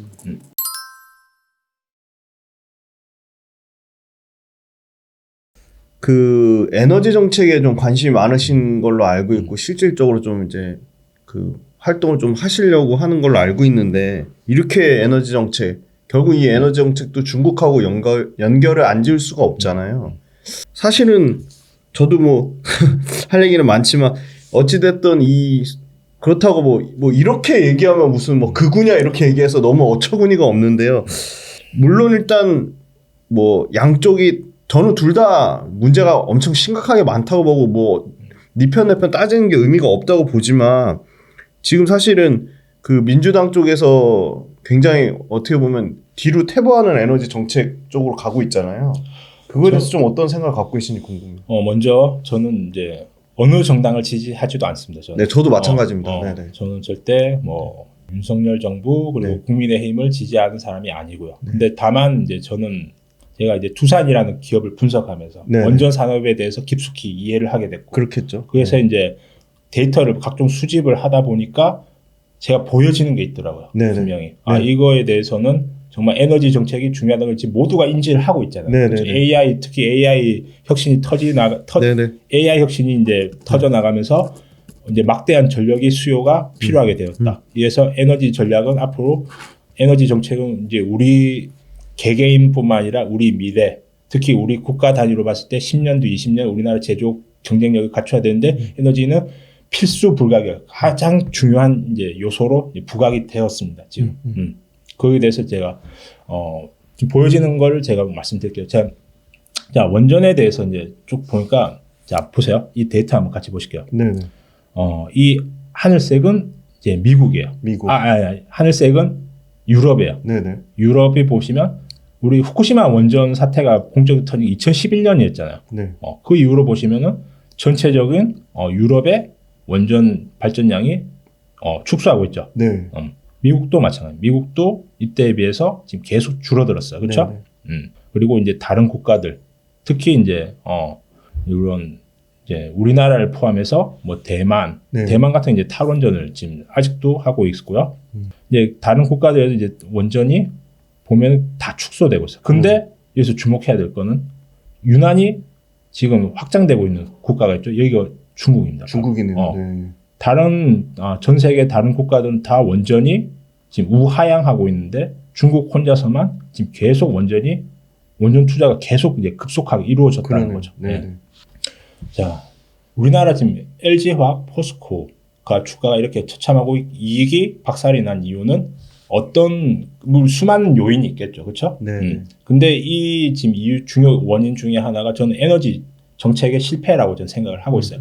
지금 1년 전, 2년 전에 잘못된 의사 결정이 지금 영향을 끼칠까요? 아니면 5년 전, 6년 전 더 그 옛날에 지금 그 정책의 결과가 지금 영향을 끼칠까요? 그 훨씬 전 정책의 영향이 지금 끼치고 있죠. 지금 삼성전자도 저는 마찬가지라고 봐요. 삼성전자가 이렇게 지금 고난의 길을 겪게 된 건 1년 전, 2년 전의 문제가 아니었어요. 아니죠. 그 훨씬 이전부터 어딘가에 뭔가 문제가 있었어요. 의사결정 과정에서. 그게 지금 시간이 흘렀고 이제 결과로 드러나오게 된 거죠.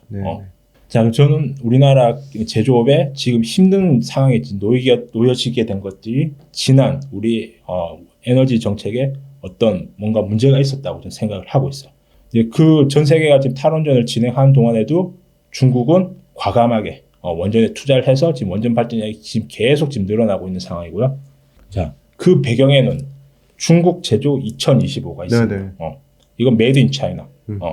즉 이제 이 전략을 중국은 10년 전에 그 전략을 세운 거예요. 이 목표는 첨단 제조, 반도체, 전기차, 바이오에서 중국이 강국으로 도약을 하게 된다. 그럼 미국, 독일, 일본, 영국, 프랑스, 한국을 따라잡고 역전시킨다는 이 전략을 2015년에 세운 거예요. 김여대 대표 공부 잘하셨죠. 잘못했습니다. 잘했어요. 자, 근데 김윤 대표님이 한 5등 했었어요. 네. 내가 2등 안에 들고 싶어요. 그러면은 어떻게 해야 돼요? 공부를. 물론 1번은 본인이 열심히 공부를 해야겠죠. 네네. 더 노력해야겠죠. 네네. 근데 또 야비한 수법을 쓰면 그렇죠. 1등, 2등한테 여자친구 사귀고 공부 못하게. 그렇죠. 그렇죠? 네. 저는 딱 그거예요. 전 세계가 탈원전에 대해 뭐 이제 매일 이제 방송에서 보여준 거 뭐 떠들고 영화 보여주고 뭐 뉴스에서 원전 위험하다 안 된다 보여주면 전 세계는 탈원전을 계속 진행했죠. 그렇죠. 위험하다. 네. 예를 들면 매일 교통사고 나는 장면을 반복해서 보여준다고 생각했죠. 그럼 김준일 대표 자동차 탈 수 있겠어? 못 사죠. 막 교통사고 나는 그 이미지가 계속 머리에 떠오를 거 아니에요. 그렇죠. 그럼 자동차는 위험하다는 내 본능적으로 이게 내재가 되는 거야. 그렇죠. 원전이 제가 볼 땐 그랬다고. 그거를 중국은 기회 삼아서 원전에 막대한 투자를 강행을 했고요. 그래서 그 결실이 이제 나온 거야. 지금 우리는 지금 중국이 말도 안 되는 원가에 어떻게 저렇게 만드실지 놀라고 있죠. 그 전략이 10년 전부터 시작됐던 거예요. 중국은 이제 막대한 에너지, 특히 원전을 바탕으로 해서 값싸고 풍부한 전력을 확보를 했고요. 그걸 바탕으로 제조업에서 화학, 철강, 모든 전 영역에 걸친 제조업에서 막대한 생산을 하고 있는 거예요. 그거를 알리테무 셰인으로 전 세계에 퍼뜨리고 있는 거예요. 그게. 자, 그래서 중국의 전략 첫 번째, 자국 기업에 대규모 보조금을 지원한다. 아무리 뭐 적자해도 상관없다는 거예요. 중국의 전략과 일치하면 거기에 계속 밀어주는 거죠. 그게 반도체 아닙니까? 삼성전자 주가 왜 착상이 났습니까? 뭐 창신 메모리 뭐 적자가 얼마보다 아무도 모르죠. 그게 무슨 상관이냐고요. 무한맵에서 막 계속 밀어주는데. 맞아요. 예. 어택 땅 찍잖아. 그냥 생산하면 어택 땅이 뭐 아무 필요 없어요. 그냥. 예. 맞습니다. 자, 2번 외국 기업에는 핵심 기술 이전 압박. 중국의 차별적 배터리 보조금이 그 예예요. 생각해보세요.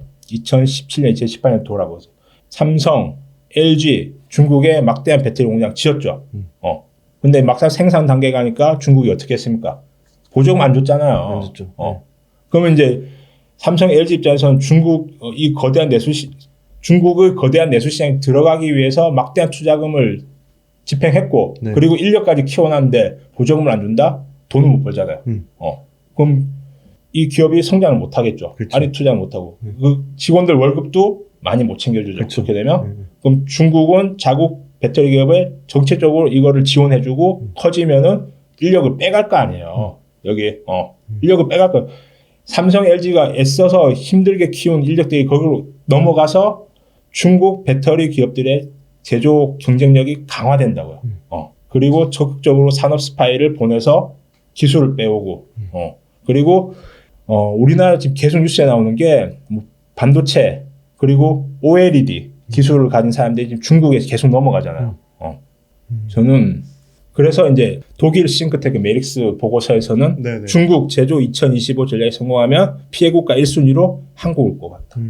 지금 이 시나리오가 지금 중국이 성공을 했고 그에 대한 피해가 지금 우리나라가 지금 경험하고 있는 거예요. 왜 우리나라 대표 기업들의 주가가 이렇게 처참하게 부서질 수밖에 없을까요? 외국인들은 지금 이 상황을 인지를 하고 있다는 거예요. 집어 던지고 있다고요. 지금 이 상황을 우리가 극복하기 위해서 타개하기 위해서는 국민 한 사람 한 사람 그리고 대통령부터 모든 정치인들까지 힘을 합쳐서 우리가 지금 이 잘못됐던 에너지 정책을 바로 잡아야 된다고요. 지금. 자, 24년도 기준으로 보겠습니다. 중국이 지금 현재 58기가의 원전을 지금 가동하고 있고요. 앞으로 건설 예정 중인 게 118기가예요. 지금 미국이 전 세계 현재 기준으로 가장 많은 102기가의 원전을 가동하고 있지만 보세요. 불과 건설 예정은 24년 기준이야 7기가였어요. 자, 우리나라 한번 볼게요. 27기가 원전을 가동하고 있죠. 앞으로 6기가의 원전을 가동하려고 했었어요. 자, 이 표를 보시면 앞으로 시간이 갈수록 중국은 막대한 원전을 확보하게 되겠죠. 지금 중국 빼고 러시아 빼고 나머지 기타 국가 수를 다 합쳐도 중국의 절반도 안 되는 거예요. 이거. 맞네요. 저는 이 중국이 저 118기가의 원전을 확보하게 되면 무려 176기가의 원전을 가동하게 됩니다. 그러면 저는 전 세계 제조업을 대상으로 치킨 게임이 일어날 거라 생각해요. 그럼 우리는 여기에 맞서서 우리 제조업 경쟁력을 갖춰야 되는데 지금 굉장히 시급하다는 거죠. 자, 지금 미국이 이 상황을 인지를 하고 있죠. 네. 인지를 하고 있기 때문에 미국도 강력하게 원전 정책의 드라이버를 지금 걸고 있어요. 그렇죠. 그러니까 대표적인 기업들이 오클로, 네. 뉴스케일 파워, SMR 디자인 업체들이에요. 여기서 빅테크들이 특히 이 기업들 오클로의 대주주가 샘 알트만이잖아요. 네. 그렇죠. 네. 그래서 저는 제 개인적으로 안타까운 건 이제 주식 투자 공부를 쭉 해보신 분들이 에너지의 중요한 역할, 그 중에서도 특히 원전의 역할에 대해서 이해를 하고 있어요. 근데 제가 정말 안타까운 이야기가 투자자들이 우리나라 국내 기업에 투자를 못 하겠다고 하는 거예요. 다 이제 서학개미, 오클로, 뉴스케파 이런 기업에 투자를 하는 거예요. 이유는 뭐죠? 국내 정치 상황 때문이에요. 여전히 우리나라 야당에서는 원전에 대해서 아직도 안 좋은 이야기를 하고 있어요. 맞아. 그래서 우리나라가 원전 제조 최강국임에도 불구하고 우리나라 기업 투자를 못하는 이런 슬픈 상황. 안타깝다는 거죠. 자, 앞서 탈원전을 겪은 독일의 규모를 제가 분석을 했습니다. 한번 보시죠. 독일은 아시다시피 탈원전을 했고요. 그리고 에너지의 34%를 석유에 의존하고 그리고 26%를 천연가스입니다. 이게 러시아에 의존을 했던 거예요. 이 천연가스가. 그게 이제 우크라이나 전쟁 이후로 러시아가 이걸 무기화를 했죠. 그러다 보니까 23년도 기준으로 독일은 유럽에서 가장 전기가 비싼 국가가 됐던 거예요. 자, 독일 하면 떠오르는 이미지가 첨단 제조 국가잖아요. 제조 강국이죠. 제조 강국에서 이제 중요한 게 제조 원가를 결정짓는 게 전기 요금이잖아요. 전기 요금인데 저렇게 전기 요금이 무지막지하게 올라간다. 독일은 제조 역량을 잃게 되겠죠. 그렇죠. 그럼 어떤 일이 일어났죠? 화학 자동차 공장이 폐쇄가 됐습니다. 폭스바겐은 독일 공장 3곳을 폐쇄를 이제 하려고 하고요. 대규모 감을 추진 중에 있습니다. 독일의 실업자 수가 10년 만에 처음으로 300만 명에 달했고요. 독일 국민들의 분노는 극에 달했고 3년 만에 중도 보수 정당으로 정권이 교체가 됐습니다. 며칠 전에 이제 그 결과가 나왔어요. 맞아요, 나왔어요. 그리고 극우 정당이 2당으로 등극을 했어요. 그리고 이제 독일의 차기 총리는 말하길 가스 발전소 50개를 짓겠다고 했습니다. 아니 독일하면 태양광, 그리고 신재생 에너지로 굉장히 잘하고 있는 국가로 알려졌잖아요. 그런 국가에서 지금 가스 발전소 50개를 짓겠다고 이야기를 하고 있어요. 여러분은 어떻게 생각하시나요? 어떻게 생각하세요? 정말 이거 신재생의 한계를 보여주는 바로 그냥 우리 눈앞에서 보여주는 케이스 아닌가요? 세계 최초 탈원전국 이탈리아마저도 40년 만에 원전 재가동을 선언을 했습니다. 신재생만으로는 안 된다는 거예요. 제조 역량이 떨어지고요. 지금 폭스바겐 자동차가 공장이 문을 닫게 생겼다고요. 왜요? 중국한테 밀렸기 때문에. 이게 우리나라 미래라고요. 이게 제가 볼 때는. 자, 정말 안타까운 소식이 있었습니다. 신규 원전. 자, 기존 11차 정기본 조정안에서는요. 신규 원전을 4기로 하기로 했었어요. 근데 야당에서 강력한 반대로 해서 3기로 좀 축소가 됐습니다. 정말 여쭤보고 싶습니다. 저는 이분들에게. 정말 대한민국 미래 생각해서 한 결정입니까? 우리나라 제조업 경쟁력을 생각하셨습니까? 아니면 윤석열 정부에서 원전 정책을 추진했기 때문에 그에 대한 반대를 위한 반대를 하신 겁니까? 저는 정말 물어보고 싶습니다. 정말 대한민국 국민 한 사람으로서 정말 이 상황이 개탄스럽습니다. 국민 한 사람 한 사람이 이 에너지 정책에 관심을 가지고 그리고 얼마나 에너지 확보가 중요한지를 모두가 좀 깨달으셨으면 좋겠어요. 그리고 이거는 정치에서 여당이느냐 아무 관계 없어요. 이거는 대한민국의 미래가 걸립니다. 그래서 우리 한 사람 한 사람이 정확한 진실을 알고 그래서 행동을 해야 된다. 그리고 정확하게 알아야지 내가 분노도 할 수 있는 거예요. 맞아요. 정말 한 분 한 분이 정말 좀 깨닫기를 바란다. 그런 마음입니다.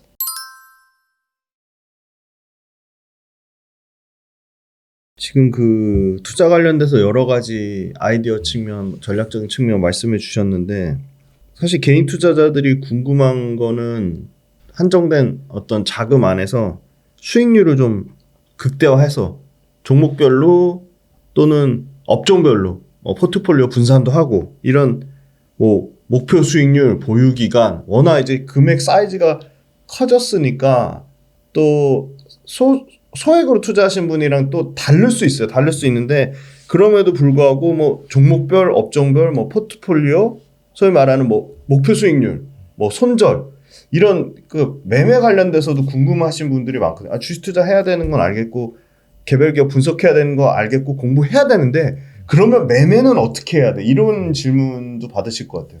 어떻게 답변 주시겠어요? 저는 그래서 유튜브 나올 때마다 제가 계속 일관되게 말씀드린 게 있어요. 회사의 가치, 성장의 가치. 성장 가치. 근데 이건 우리 눈에 보이지 않는 거죠. 그렇죠. 우리 눈에 보이는 건 뭐죠? 매일매일의 주가 변동. 주가죠. 네. 자, 맞아요. 두산이 불과 6개월 전에 12만 원이었어요. 지금 이제 30만 원 넘었죠. 네. 회사가 6개월 만에 뭐 3배 이상 좋아졌나요? 매출이 막 3배 이상 늘었나요? 그건 아니죠. 아니죠. 네. 아니죠. 네. 이익이 3배. 그거 아니라. 네. 뭐가 바뀌었죠? 이 기업을 바라보는 사람들의 생각과 심리만 바뀌었죠. 심리. 그리고 멀티플. 그리고 네. 이제 어쨌든 뭐 숫자로 이제 보여주기 이제 시작했으니까. 네네네. 제가 말씀드리고 싶은 게, 이 주식시장에 참여하는 95%의 사람들이 사실 돈 놓고 돈 먹기를 하는 거야. 이 주식시장이 계속 열려 있는 것도 이런 사람들을 위해서 열려 있는 거예요. 제가 계속 강조드리는 건 뭐죠? 눈에 보이지 않는 거예요. 정말 중요한 것은 눈에 보이지 않는 거. 제가 말씀드렸던 이 시대의 변화, 그에 맞는 기업의 혁신 기술. 그래서 이 기업은 뭐 한 달 전에도 6개월 전에도 일하고 있었고요. 한 달 전에도 열심히 일하고 어제도 일하고 오늘도 일해요. 내일도 일하겠죠. 한 달 뒤에 그냥 자기 일을 그냥 묵묵히 하고 있어요. 네네. 근데 이걸 바라보는 사람들의 관점과 심리만 계속 요동친다는 거예요. 엔비디아 그렇지 않습니까? 엔비디아 돈 얼마 잘 법니까? 근데 이걸 바라보면 뭐 하루 만에 뭐 10% 빠지는데 바라보는 참여자들의 심리만 변하는 거예요. 이거 95%의 인간들의 그냥 돈 놓고 돈 먹기를 하는 사람들의 심리 변화일 뿐이에요. 저는 그렇게 이 주식을 관점을 바라보고 있어요. 그러니까 여러분들이 제가 첫 번째 장기 성장하는 기업이 저평가되어 있다. 그러면 저는 제 전 재산을 다 걸어야 된다 생각하고 있어요. 근데 여러분이 큰 돈을 못 거시죠. 대부분이 돈을 못 걸어요. 큰 돈을 못 건다고. 자산의 일부분만 거죠. 그렇죠. 저는 그 자체가 여러분은 돈 놓고 돈 먹기로 그냥 보시는 거예요. 이 자산. 여러분들 뭐 부동산은 그렇게 안 하시잖아요. 그쵸. 부동산은 뭐 레버리지 뭐 한 30억짜리 건물이면은 내도 한 5억만 있으면 사잖아요. 살 수 있죠. 근데 왜 그건 안 무서워하세요? 제가 여쭤보죠. 왜 그건 안 무서워하세요? 그거는 어쨌든 기다리면 이 빌딩의 가치가 올라갈 거야. 네네네. 지금까지 모두가 그렇게 돈 벌었잖아. 네네. 그게 깔려있기 때문에. 그게 고정관념식으로 깔려있기 때문에. 그걸 이해하는 사람이 이해하지 않던가. 그래서 레버리 쓰는 걸 두려워하지 않는 거죠. 그럼 주식은 왜 두려워하죠? 매일매일 이 변동폭이 보이잖아요. 근데 저는 뭘 주목한 거죠? 이 회사의 가치가 성장하는 걸, 그걸 주목을 하잖아요. 근데, 자, 보세요. 지금 금리가 대략 지금, 시중금리 지금 한 3% 되나요? 3%대. 3% 정도 되죠. 근데 내가 투자하는 기업이 저평가, 이제 우리나라 평균 PER을 10 정도 적용을 받는데, PER 10 미만인 상태에서 내가 생각한 이 회사의 성장성이 최소 15%, 20% 이렇게 올라가요. 그럼 제가 볼 때는요, 레버리지를 안 쓰면 바보야. 무슨 말이야? 내가 3% 이자 내는데 네네. 이 기업이 15%, 20% 성장하잖아요. 네. 그리고 이 회사가 지금 나한테 주는 배당만 해도 거의 한 2%, 3% 돼. 그럼 나는 사실상 무차입 레버리지인 거예요. 그러네요. 네. 왜 배당을 받잖아요, 내가. 배당 받죠. 네. 배당 먹고 이자 내면 되잖아요. 그러니까 저는 이 관점으로 이 주식을 바라봤던 거예요. 그러니까 여러분이 이 주가의 변동폭을 보면 결코 여러분은 큰 돈 여기 못 넣죠. 그럼 별로 사실상 의미가 없는 거예요. 돈 넣고 돈 먹기 그냥 게임만 계속 반복할 뿐이에요. 그래서 의미가 없어요. 이 영역에 머물러 있으면. 저는 계속 말해요. 영역을 옮기시라고요. 저는 이거를 이 두산을 투자할 때 빌딩 투자하는 관점으로 바라봤던 거예요. 이 기업이 저평가되어 있는데 앞으로 성장 가능성이 성장이 최소 내가 볼 때는 20% 이상씩 나올 것이고 초장기 성장을 할 게 보였다는 거죠. 그러면 저는 무조건 레버리지 제가 걸 수 있는 건 최대한 다 걸었던 거죠. 그래서 물론 운이 좋았죠. 그 과정에서는 갑자기 뭐 북한에서 뭐 무슨 짓을 할지 누가 압니까 이거 모르잖아요. 뭐 전쟁 날 수도 있고 그러다. 그건 그런 것까지 고려하면 뭐 그런 게 무서워서 못 한다? 그럼 뭐가 안전합니까 도대체? 전쟁 나면 뭐 부동산 뭐 강남 빌딩 지켜줍니까? 전쟁 나면은 폐허가 되는데. 그렇죠. 뭐 그런 부정적인 사람은 그냥 투자 자체에 그냥 안 맞는 거예요. 그런 자꾸 이야기를 하는 사람들이 있어요. 그런 사람들은 그냥 투자를 안 봐요. 돈 놓고 돈 먹기 하세요 그냥. 근데 제가 말씀드린 건 이 영역을 옮기고 싶은 사람을 위해서 말씀드리는 거예요. 내가 그랬습니다. 내가 그 영역을 옮겼기 때문에 저는 오늘날 큰 부를 이뤘잖아요. 저는 이런 얘기를 해준 사람이 저한테 없었어요.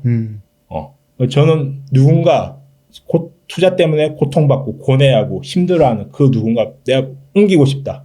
내가 변신하고 싶다. 변하고 싶다.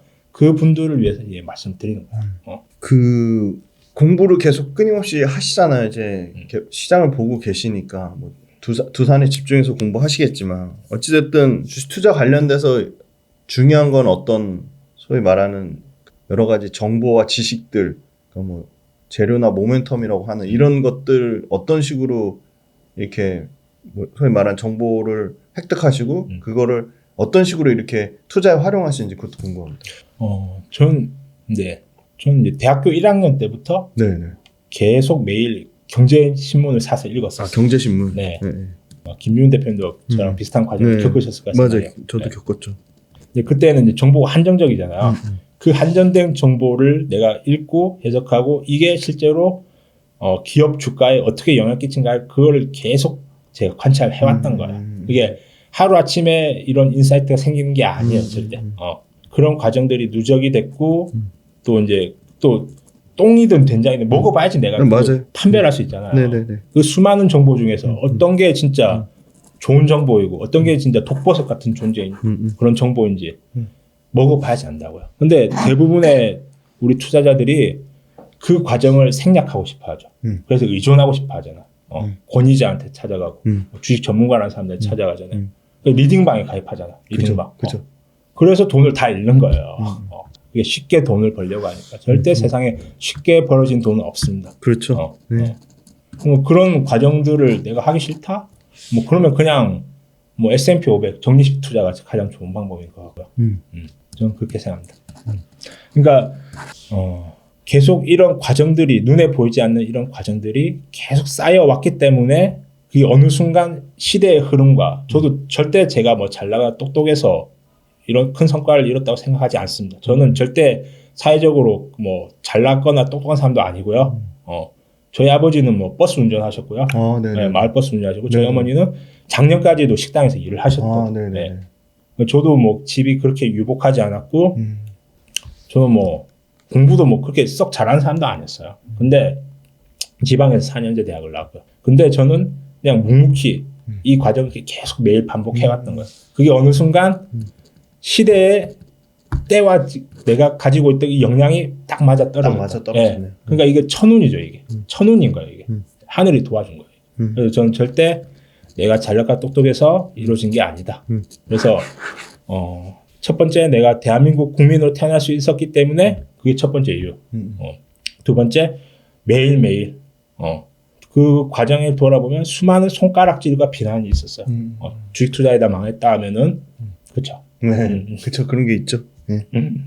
뭐 지금도 뭐 방송에서도 주식 투자에 대해서 되게 그럼요. 네. 아직도 이거 아주 부정적으로 얘기하잖아요. 뭐 그런 문화 정착이 안 됐기 때문에 당연하다고 생각합니다. 그런데 제가 이런 지난 과정들을 보면서 돌아봤을 때 그리고 지금 이 시대의 흐름을 봤을 때 이제 주식 투자가 굉장히 중요한 수단이 될 거예요. 여러분들 경제 수단, 인생에 있어서. 그래서 저는 되도록 많은 사람들이 빨리 깨우치고 제가 겪었던 고통과 슬픔, 고난을 겪지 않길 바라는 거예요. 그 힘든 시기, 그러니까 개인 투자자 입장에서 주가가 빠졌을 때 폭락이 언제든 나올 수 있잖아요.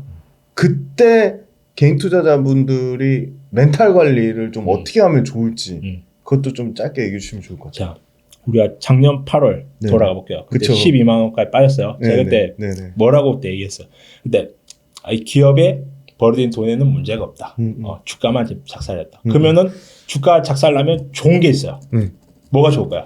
더 많이 살 수 있죠. 더 많이 살 수 있고 모을 수 있죠. 배당 수익률이 올라가죠. 그렇죠. 배당 수익 올라가죠. 배당 수익이 올라가죠. 그럼 이렇게 시장이 어쨌든 우리나라 주식 투자가 힘든 게 매년 극단적인 상황이 나와요. 꼭 나와요, 맞아요. 꼭 나와요, 이 상황에. 계속 나와요. 그럼 시장이 극단적인 상황을 몰렸잖아. 그럼 나도 극단적으로 생각하는 거야. 배당 받지. 배당 받으면 돈 나오겠지. 이 돈 가지고 쌀 사고, 라면 사고, 김치 사서 이거 먹으면서 버티면 되지. 힘들면 뭐 쿠팡 배당 뛰러 가면 되지. 그렇죠. 이렇게 그냥 버티는 거예요. 그냥 회사 버리는 돈 이익 없네. 그러면 회사 가치는 올라가고 있네. 그럼 회복하겠지. 그게 다예요. 눈에 보이는 거에 쫓아가면 여러분들은 반드시 털리게 돼 있어요. 이 주식시장을 이제 저는 주식시장을 바라볼 때 이거를 여러분들을 가지고 노는 이런 눈에 보이지 않는 세력이 저는 있다고 생각을 하고 있어요. 여러분들이 이렇게 하면 여러분들이 어떻게 행동할지 다 알고 있어요. 저는 그거를 이해하고 그걸 역이용했기 때문에 이 자리까지 올라올 수 있었다고 생각해요. 그 마지막으로 이제 국장에 대해서 비관적으로 얘기하시는 분들이 아직도 줄지 않았거든요. 그래서 이제 투자자님 입장에서 미국 주식과 한국 주식 딱 지금 시점에서 어떻게 개인 투자자들이 저는 사실 미국 주식, 한국 주식 구분하는 것 자체가 좀 의미 없다고 저도 그 얘기 말씀드리려고 했어요. 네, 왜냐면 우리나라 기업이 글로벌로 제일 잘하면 우리나라 기업 투자하면 되는 거고 미국 기업이 글로벌에서 제일 잘하면 미국 기업 투자하는 게 맞다고 보거든요. 그래서 뭐 사실 미국 주식, 한국 주식 막 구분해서 많이 얘기하시는데 투자자님 보시기에 일종의 우리 자산을 포트폴리오 관점에서 미국 주식, 뭐 한국 주식 얘기하신 배당주도 있고요. 소위 말해서 뭐 채권도 있고요. 이런 자산 배분, 주식과 뭐 다른 자산 포함해서 뭐 비트코인이 될 수도 있고요. 이런 자산 배분 측면 그리고 미국 주식과 한국 주식의 어떤 비중 조절 이런 거 마지막으로 얘기해 주시면 좋을 것 같아요. 이제 제가 이제 상담소를 운영을 하고 있어요. 저를 이제 찾아오시는 많은 이제 분들의 제가 계좌를 이제 보여달라고 요구를 하는 계좌를 딱 보면 미국 주식은 다 수익이 나 있어요. 미국 주식 수익이 나 있는데 한국 주식은 그냥 작살이 나는 거예요. 한국 주식 박살, 미국 주식 수익. 그래서 다 그렇게 미국 하는 거네요. 네, 저도 가슴 아픈 거예요. 국장에서 이제 물론 저는 이제 성공한 투자는 나왔지만 극소수잖아요, 사실. 너무 적죠. 네. 그래서 굳이 따질 필요는 없어요. 저도 그렇게 생각해요. 근데 제가 계속 말씀드리죠. 뭐 국장이든 미장이든 이 기업이 앞으로 장기간 성장하는데 저평가되어 있다. 그리고 제가 이 말씀 중요한 말씀 드릴게요. 저는 이제 어떤 상황을 판단할 때 많은 보조 지표를 또 활용도 하잖아요. 근데 심리 지표, RSI 지표라는 그런 것도 있지만 저는 이제 이거를 눈치 게임이라고 봐요. 1에서 10까지 줄을 써야 돼요. 우리가 술자리 가면 눈치 게임 하지 않습니까? 하죠. 저 주식도 똑같다고 봐요. 내가 무조건 1, 2, 3 안에 들어야 돼요. 1, 2, 3 안에 들어야 된다. 그리고 제가 봤을 때 이제 투자의 영역에 있어서 중간 수준 이하인 사람마저도 해당 섹터에 대해서 좋게 얘기하고 해당 종목에 대해서 좋게 얘기한다. 그럼 저는 거기 반드시 거품이 있다 생각해요. 그래서 그런 섹터나 종목에는 저는 거들떠보지 않습니다. 근데 대부분의 사람이 이렇게 못하죠. 이렇게 안 하죠. 이렇게 반대로 행동하죠. 그래서 이제 이 분들의 돈이 다 저 같은 사람들 다 흘러 들어오는 거예요. 심리적인 게 굉장히 중요하다고 말씀 주셨어요. 그러니까 이걸 객관적으로 내가 볼 수 있으려면 내가 대중과 딱 분리가 돼 있어야 돼. 그러니까 제가 지금 워런 버핏의 마음이 이제 이해가 되는 거예요. 내가 대중과 완전 분리. 제가 대중에 속해 있었으면 제가 완전 투자할 수 있었을까요? 탈원전 기간인데. 안 되죠. 안 되죠. 아무도 이거 내 아이디어에 동의를 안 하는데. 나 혼자 미친놈처럼 이제 혼자 갈 수 없잖아요. 이건 내가 완전 독립되어 있는 내 개인이 대중과 분리가 되어 있어야 된다. 그러면 이제 그래서 워런 버핏이 오마의 저 시골에 조용히 사시는구나. 그게 이제 이해가 되는 거야. 근데 소크라테스가 네 자신을 알라고 하잖아요. 네 자신을 안다는 게 무슨 의미일까? 저는 이렇게 생각했습니다. 얼마나 네 자신을 객관적으로 볼 수 있어? 네 자신에 대해서. 저도 이제 이 시장에 이제 주가가 급락하면 저도 똑같이 공포가 찾아요. 저도 똑같이 공포가 찾아온다고. 제가 작년 8월 얼마나 공포스러웠어요. 그렇죠. 저도 똑같이 공포죠. 근데 저는 이렇게 생각해요. 나 너무 공포스러워. 나 지금 도망가고 싶어. 지금 남은 이 돈이라도 지키고 싶어. 똑같겠죠, 남들도. 그렇죠. 똑같이 생각해요. 똑같이 생각해요. 사야겠다. 내가 느끼는 이 공포와 절망감, 이 힘든 이 감정들, 남들 똑같이 느껴요. 남들 지금 던지고 있네, 눈에 보이는 거야. 호가차에서 보이는 거야. 사야겠다. 내 자신을, 그러니까 내 이성이 내 본능을 누르는 거죠. 내가 이 단계까지 가려면 여러분들은 수많은 진실을 깨우쳐야 돼요. 수많은 진실을, 그게 기준이 되는 거죠. 이 기준에서 내가 느끼는 감정, 내가 느끼는 이 본능이 지시하는 내 감정, 느낌, 공포감, 탐욕 이런 것들을 내가 내 이성이 눌러줘야 돼요.